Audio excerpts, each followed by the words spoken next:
Hello, Aquarius, Sun, Moon, Rising, and Venus signs. Kamusta kayo? Sana ba'y nasa mabuti kayong kalagayan. Welcome back po sa Star Tarot. At kung bago kayo rito, welcome din kayo. Thank you for your support. I truly appreciate it. God bless you. Aquarius, first card ninyo is the Moon Energy. So, this is a reminder sa inyo, no? Na lagi kayong makinig sa inyong intuition, mag-tune in sa inyong intuition kasi merong mga impormasyon dito na pinapadala sa inyo ang divine universe. Okay? And that is to guide you kung paano ninyo ina-navigate yung inyong sitwasyon. That is to guide you on how you are going to approach, iba't ibang klaseng sitwasyon sa buhay mo.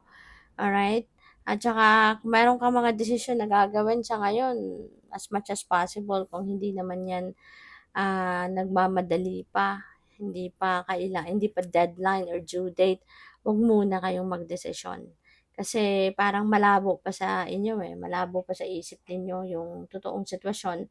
Kaya maaring kung ano man ang desisyon na po pwedeng naiisip ninyo, parang hindi pa kayo sigurado, hindi pa kayo 100% sure of that. Kaya mas magandang wag muna. Wag mo munang sabihin, wag mo munang gawin, ganyan.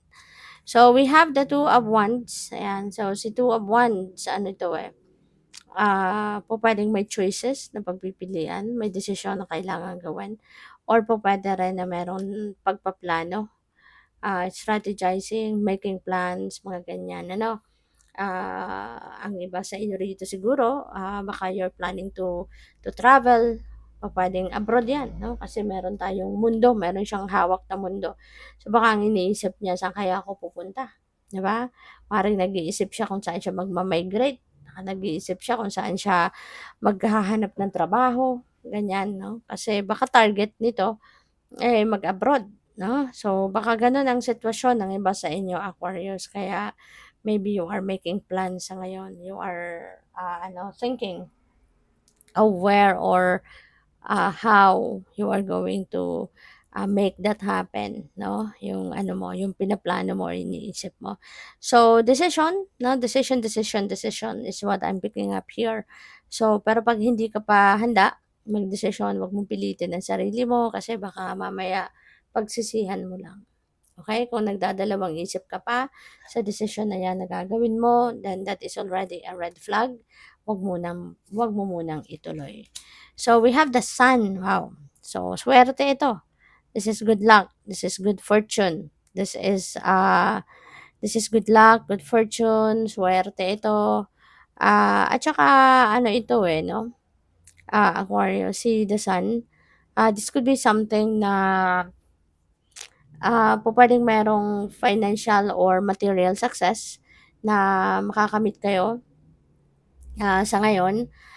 Isa pa, pupuwede 'no, na ang iba sa inyo dito, Aquarius, is, siguro baka merong mga pinoproblema, pupuwedeng sa pamilya, pupuwedeng personal ano. At ngayon, ngingiti na si Haring Araw sa inyo.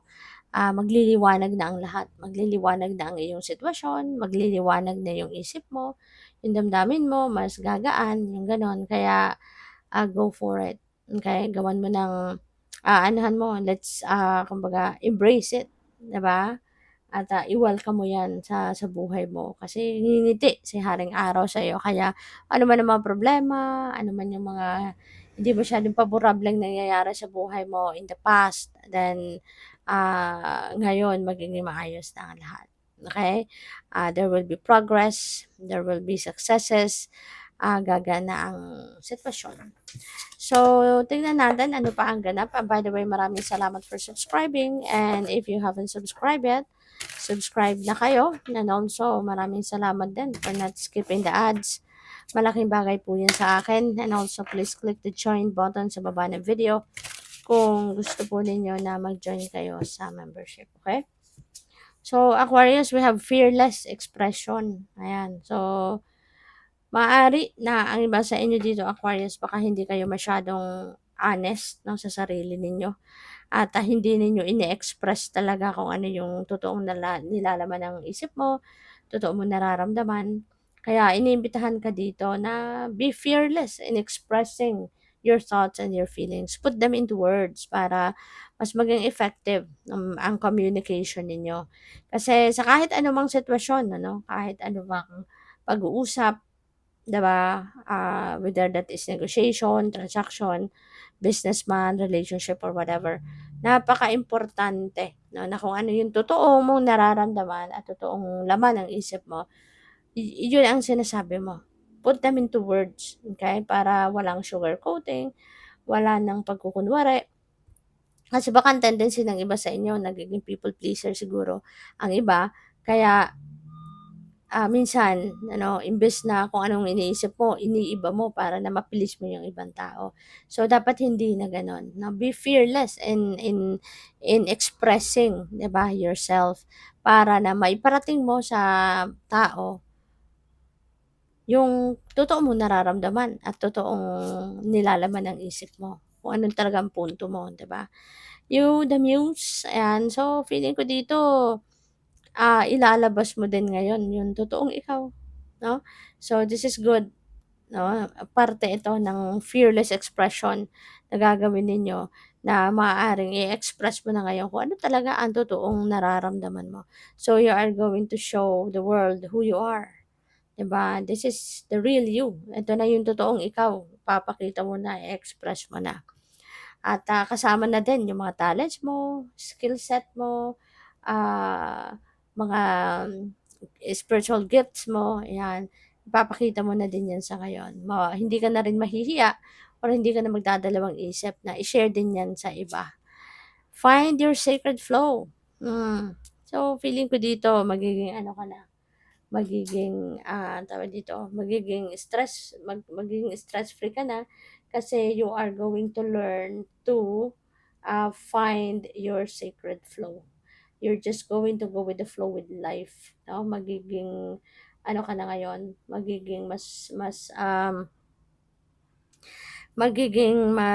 masunuri na kumbaga sa, kung ano yung mensahe sa'yo ng universe, yung guidance sa'yo, maaaring 'yan ay susundin mo. You know, maaaring 'yun talaga ang mga galawan mo, ang mga steps na gagawin mo towards, different areas of life, according to the divine, plan, 'no? Kasi susunod ka sa kanyang kalooban.